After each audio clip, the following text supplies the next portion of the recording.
sa may bandang likod. So sa likod ng paliparan, merong nakatagong mga nagtitinda ng mga paso, mga halaman. Napakaganda po dito mga langga. Tara, silipin natin. Ayan, meron po silang mga panindang lupa, loam soil ito. Ayan, oh.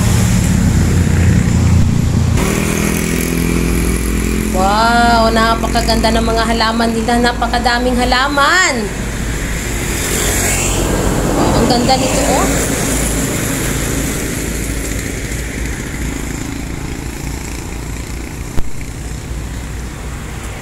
Napakaganda ng kanilang mga tanim. Nagtitinda po sila mga langga. Diba, isipin mo nga naman, nandito tayo sa tabi ng kalsada. Sa likod po ito ng paliparan. Ayan, ang dami po nilang mga paso. Ayan, wow. Mayroon din po sila mga tindang, mga bato. Ayan, yung mga bato yan.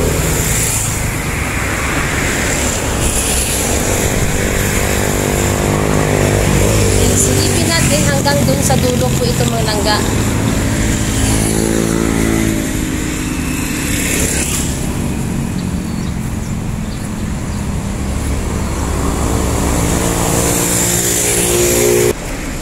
Dito, banda, may malaking mga paso si kuya. Ganda ng mga paso niya. Ayan, no, napakagandang halaman niya, no? Yung variegated na yan. Ganda ng paso niya, oh. Ang laki. Yung mga San Francisco. Ayan, yung mga santan.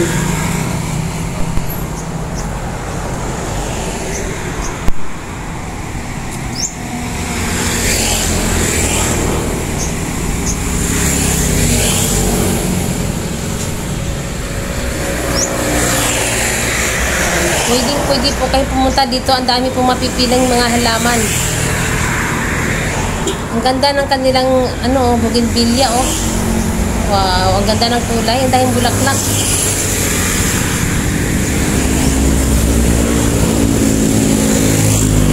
Ang ganda.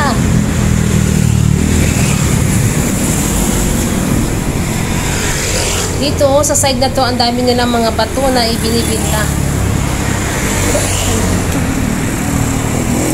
Mga pasto.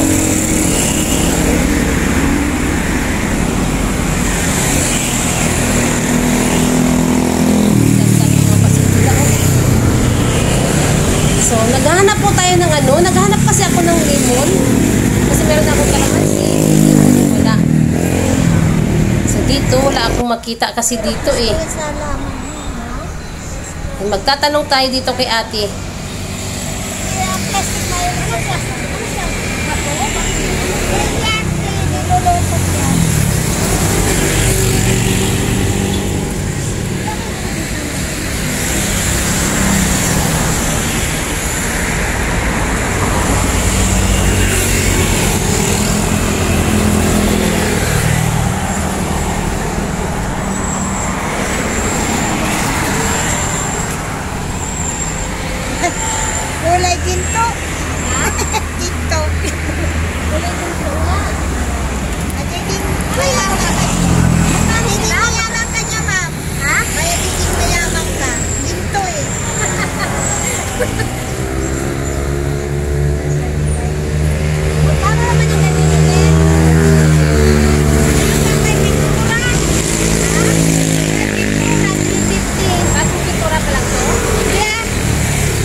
Pisnit na yung nilalagay sa ano, yung parang ganito siya, yung nilalagay siya sa ampalaya, yung parang pang ano ba, parang ano. Ha? Oo, din. Ganito yun eh. Divisoria? Okay ka ba kabili? Ano kasi ang bigay ko sana ngayon, seeds lang at saka milk ba? Wala kayo mga seeds ngayon.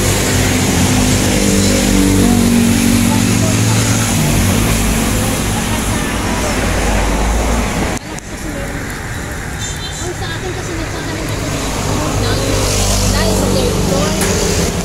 Ganun kasi ako pera para sa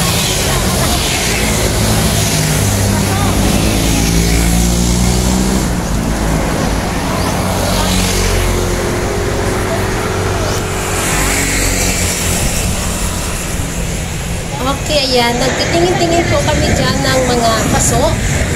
Yan po ang terminal. Paliparan lang ga yan. Yan, nakita nyo yan? Dyan. Dyan po ang paliparan. Sa likod po ito mga langga, ito mga halaman na ito. Yan, paliparan yan dyan. Naiya Terminal 1. Dyan po mga langga. Yan. Dito, may kasada dito. Papuntang Cavite yan. Pwede dyan dumaan. So dito, ayan. Nagtitingin pa ako dyan ng mga halaman. Nag-order tayo ng limon kay ate kasi wala daw sila. Nandun daw sa Cavite. So sabi ko, babalikan na lang namin yung in-order ko kasi kalamansi na lang po daw ang natira. Ayan, silip-silip pa tayo sa mga halaman siya ni ate. Sabi siya, marami ito. Sinakain doon ng ibon, oh. Ang ibon tinatanim dito, yung seeds nito. Di ko alam. Seeds nito, te. Seed, nga. Pag matanda na ito siya, ito yung nagtatanim. Yan ang nabubuhay. Oh, nabubuhay siya.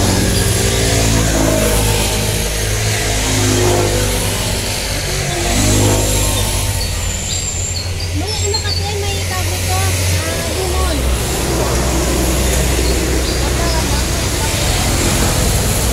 Yan ang nakaparawan sa limon.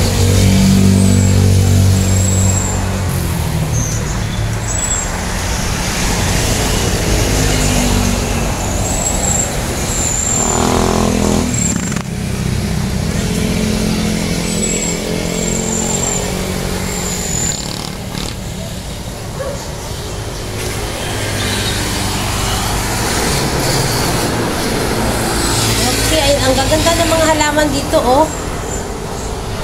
Ayan, mga bagong tanim pa lang po yung iba.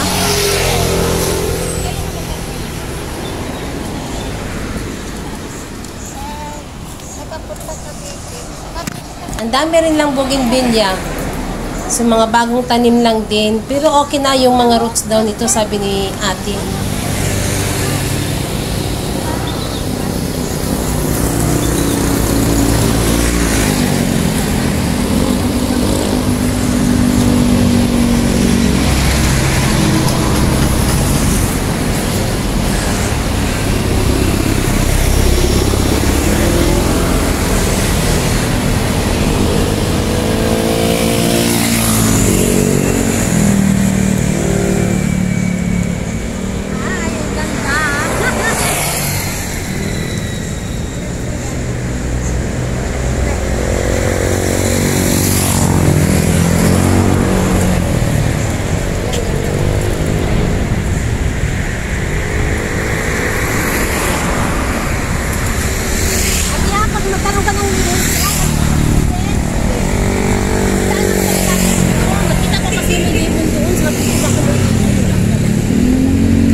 Nag-order lang tayo doon ng limon kay ate. Sana mayroon na silang naitanim kasi naubusan po daw sila. So, ayan. Tanong din ako ng mga net. Dati may net akong nakita dito sa kanila nung nadaanan namin pero hindi ako huminto. So, wala na po daw yun. Kailangan pa nilang mag-order. So, ayan. Ang dami pong mga ano dito, mga langga, oh. Mga bato. Ayan, ibang klaseng mga bato. May mga malalaki, may maliliit. Napakagandang mga bato.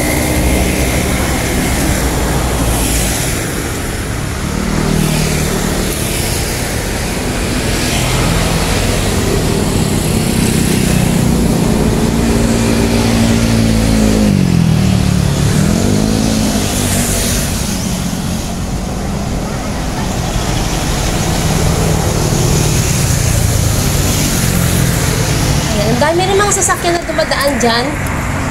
Yung iba, nakikita ko dun banda sa dulo, humihinto sila. Nanonood din sila ng mga, bibili yata sila ng mga halaman. So, kasi marami din po kasi dito. Hanggang dulo po yan mga langga, hindi pa tayo doon nakarating. Dito lang tayo napunta sa may banda rito.